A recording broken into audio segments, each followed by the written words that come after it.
እኛ የተሸለምነው ቤስት ኢኖቬቲቭ ኤአይ ፕሮጀክት ተብለን ነው የተሸለምነው። በመሸለማችን በጣም ደስ ብሎናል።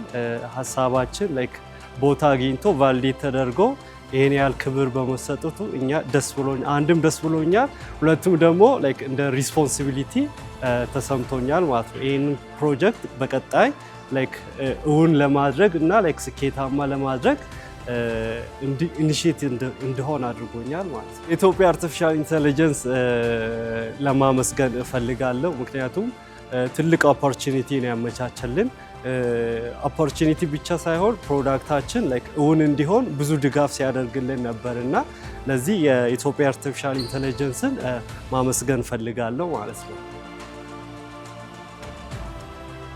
እኛ ወደ ስታርታፑ ጆይን በምናደርግበት ጊዜ አይዲያ ነበር ይዘን የገባነው።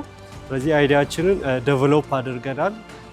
የተለያዩ ኤአይ ፕሮቫይድ የሚያደርግልን የሪሶርስ፣ የትሬኒንግ፣ የባለሙያ ከዛ በተጨማሪ የኔትወርኪንግ ፕሮግራሞች ነበሩና እነዚህን ሁሉ ተጠቅመን ላይክ ፕሮዳክታችን ወደሚታይ፣ ወደሚተገበር፣ ወደሚሰራ ደረጃ ወደ ቢዝነስ አሳድገነዋል እና አሁን ላይክ ስንገባ ላይክ ካምፓኒ አልነበረም። አሁን ግን ላይክ ላይሰንስድ የሆነ ካምፓኒ መስርተን ወደ ስራ ገብተናል ማለት ነው።